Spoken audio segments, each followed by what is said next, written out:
नमस्कार सर्वांना, यमेश फ्लेवरच्या अजून एका व्हिडिओमध्ये तुमचं खूप स्वागत आहे। तर आज आपण बनवणार आहोत एकदम हेल्दी असे ड्रायफ्रुट्सचे मोदक। तर त्यासाठी मी हे ड्रायफ्रुट्स घेतलेले, तुम्ही तुमच्या आवडीनुसार ड्रायफ्रुट्स घेऊ शकता। तर आता आपल्याला ड्रायफ्रुट्स थोडेसे भाजून घ्यायचे।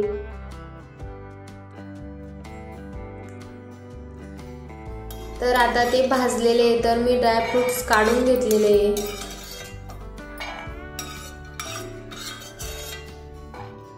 व आता खसखसही थोडीशी भाजून घ्यायची।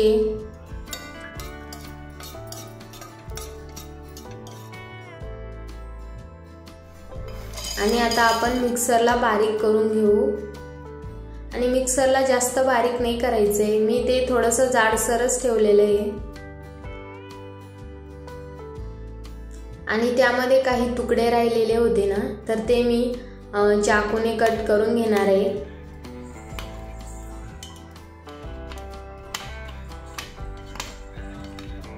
तर हे मोदक खूप हेल्दी आहे, तर तुम्ही नक्की ट्राय करून बघा। तर आता कढईमध्ये 1 चमचा तूप टाकलं आणि जी खसखस ठेवलेली होती थोडीशी ती तळून घ्यायची। तर ती तळून झालेली, तर मी त्यात कट केलेलं खजूर टाकलेलं आहे आता। आणि खजुरालाही थोडंसं फ्राय करून घ्यायचं आहे, किंवा तुम्ही याऐवजी गूळही घालू शकता।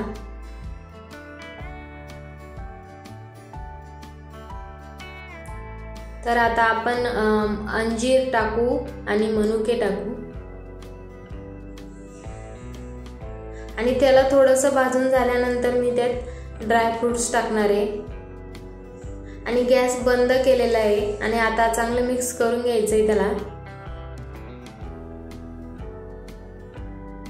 आणि ताटात काढून घेतलेलं आहे मी त्याला। आणि थोडंसं थंड होऊ द्यायचंय आणि मग चांगलं मिक्स करून घ्यायचंय त्याला।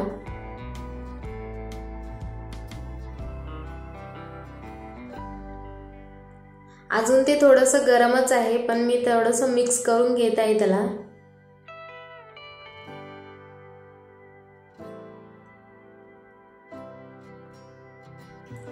तर आता आपण मोदक बनवून घेऊ। तर त्यासाठी मी साच्याला तूप लावलेले आहे आणि माझा साचा बऱ्यापैकी खूप मोठी साईज आहे त्याची।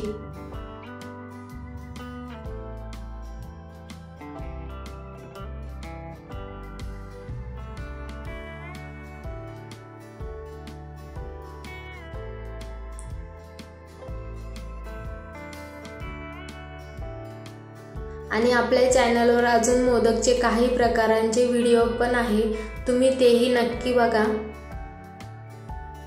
तर मस्त आपला हेल्दी असा मोदक तयार झालेला आहे।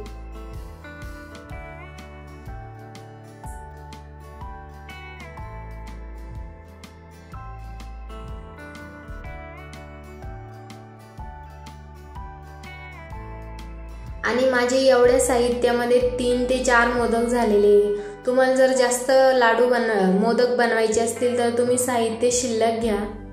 आणि या गणेश चतुर्थीला तुम्ही एकदा असे हेल्दी मोदक नक्की ट्राय करून बघा। सर्वात महत्त्वाचं, याला टाइम खूप कमी लागतो बनवण्यासाठी। आणि मोदक कसे झाले कमेंट करून नक्की सांगा। व्हिडिओ आवडल्यास लाईक, शेअर, सबस्क्राईब नक्की करा। थँक्यू।